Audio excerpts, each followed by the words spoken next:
உங்களோட தொகுதி எம்பி பேர் சொல்லுங்க. மாணிக்க தாகூர் சார், ரவீந்திரநாத் தாகூர்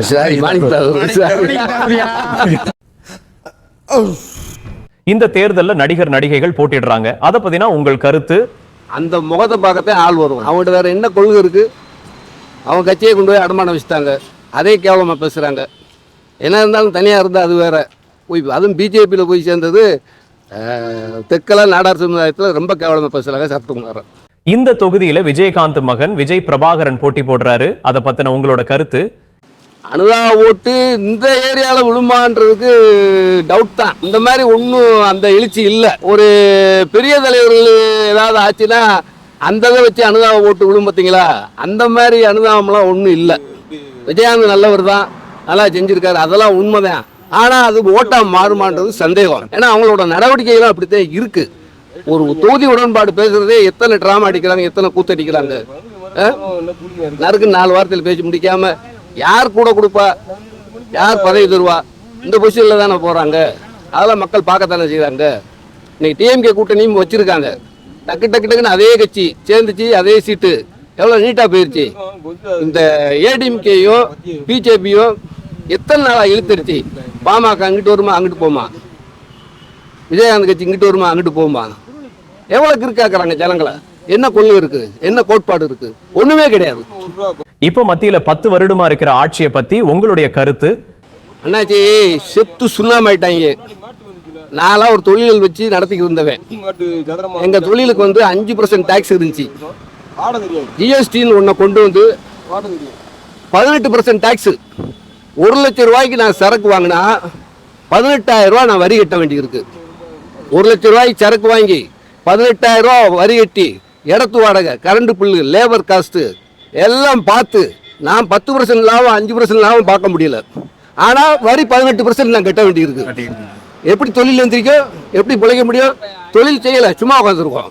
ஆனால் அடுத்த ஆட்சி வந்தாலும் இந்த ஜிஎஸ்டியால ஏகப்பட்ட வருவாய் கவர்மெண்ட்டுக்கு வருது.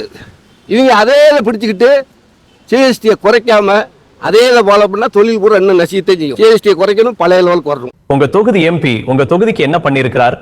மாணிக்க தாகூர் சார் எம்பி. இங்கே நல்லா தான் பண்ணியிருக்காரு. இந்த பஸ் ஸ்டாப்பு கட்டியிருக்காரு, கூட கட்டியிருக்காரு, நெற்கூட்டி விட்டுருக்காரு. இந்த ஏரியா ஃபுல்லாமே சிவஞான ஊரம் பஞ்சாயத்தில் பூராமே அவர் நிறைய வேலை பார்த்துருக்காரு. இந்த தேர்தலில் விருதுநகர் தொகுதியில் யாருக்கு ஓட்டு போடுவீங்க? இங்கிட்டு நம்ம விருதுநகர் மாவட்டத்தை பொறுத்தளவு எம்பிக்கு மாணிக்க தாகூருக்கு அதிகமாக வாய்ப்பு இருக்கு. உங்க தொகுதி எம்பி மாணிக்கம் தாகூர் உங்க தொகுதிக்கு என்ன பண்ணியிருக்காரு? இந்த வருஷம் நாங்களும் வந்தார். இப்போ ஒரு கல்யாணத்துக்கு ஃபங்க்ஷனுக்கு வந்திருந்தார். அப்போ நாங்கள் கேட்டோம், இந்த ஒரு ஃபங்க்ஷன் கல்யாணம் பஸ் ஸ்டாப் இல்லை, எங்களுக்கு ஒரு பஸ் ஸ்டாப் கிட்ட கொடுனாச்சு. உடனே செஞ்சுதாரன்னு உடனே போய் 2 மாதத்துல எங்களுக்கு பஸ் ஸ்டாப் ரெடி பண்ணி கொடுத்தாரு. அந்த இதுலாம் அவர் குறைபாடு எதுவும் கிடையாது. இந்த தேர்தலில் விருதுநகர் தொகுதியில் யாருக்கு ஓட்டு போடுவீங்க? உள்ள ஆதரவு அவருக்கு தான். அதெல்லாம் எந்த ஒரு குறைபாடு வந்தது எந்த ஒரு இதுவும் கிடையாது. எல்லாத்தையும் செய்கிறாரு. ஆளோடைய ஒரு பிறகு எது போனாலும் நல்லா செஞ்சு கொடுக்காரு. அதனால் எப்போ அவர் நின்னாலும் இந்த ஓட்டு பூராமே அவருக்கு தான். எம்பி அவருக்கு தான்.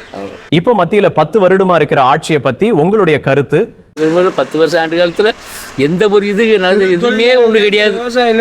மத்திய அவர் எம்பி மனசில் அவர் சார் அவர் பல்லில் தான் இந்த எங்கள் பஸ் ஸ்டாப்பே வந்திருக்காச்சு. வேறு மத்திய கவர்மெண்ட் எங்களுக்கு எந்த ஒரு இதுவுமே கிடையாது. சிலிண்டர் காங்கிரஸ் பேரில் 650 ரூபாய்க்கு சிலிண்டர் நாங்கள் எடுத்தோம். இன்றைக்கி 1200 ரூபா. இப்போ என்னமோ அடுத்து எலெக்ஷனில் வர போகிறவங்களுக்கு 900 ரூபா ஆக்கியிருக்காரு. இன்னி அடுத்து வந்தாருன்னா 2000 ரூபா கொஞ்சம். அடுத்து இன்னி வந்தாருன்னா 2000 ரூபா ஆக்குவார். பெட்ரோலெல்லாம் இன்றைக்கி உள்ள கச்சா எண்ணெய் ரேட்டுக்கு இன்னைக்கு 75 ரூபாய்க்கு விற்கலாம். 120 ரூபாய்க்கு 105 ரூபாய்க்கு விற்காரு. இதில் ஜனங்கள் பாதிக்கப்படுறாரு, பொது ஜனங்களும் பாதிக்கப்படுறாரு. அவங்களுக்கு ஒன்றுமே பாதிக்காது. எங்கிட்ட அடிச்சு எங்கிட்ட தள்ளுறாங்க. பொதுவாக ஜனங்கள் தான் பழகுறாரு. இதே இது நாளைக்கு அவர் உட்கார்ந்தாருன்னு பாருங்க, அந்த 1200 ரூபாய்க்கு இப்போ சிலிண்டர் 2000 ரூபாய் கரெக்டாக வரும். உங்க தொகுதி எம்பி உங்க தொகுதிக்கு என்ன பண்ணியிருக்கிறார்? மாணிக்க தாகூர் நிழற் கொடை நிறைய கட்டியிருக்காரு. அதான் விஸ்வநாதத்துலேருந்து அவங்க வர்றவங்க ரொம்ப அவதிப்படுறாங்க. வெயிலே நின்றுக்கிட்டு இருக்க வேண்டியிருக்கு. சீல்பூர் பஸ்ஸுக்கு போகிறவங்க அப்படிங்க அங்கே கட்டினாங்க, அங்கே ஏறினாங்க. அதே மாதிரி பைபாஸில் இது பண்ணாங்க. நிறைய பேருக்கு நிழற் கொடை கட்டி கொடுத்துருக்காங்க. அதே மாதிரிக்கு குடி தண்ணீர், அதாவது சுத்திகரிப்பு, நோய் நொடி வரக்கூடாது, இது செஞ்சாங்க. இந்த தேர்தலில் விருதுநகர் தொகுதியில யாருக்கு ஓட்டு போடுவீங்க? என்னால் முடிஞ்சது ஒரு 100 ரூபாய் இருக்காங்க. மாணிக்க தாகூர் காங்கிரஸ். ஏன்னா நன்மைகள் நிறைய செஞ்சாங்க. அதனால நன்றி மறக்க மாட்டோம்.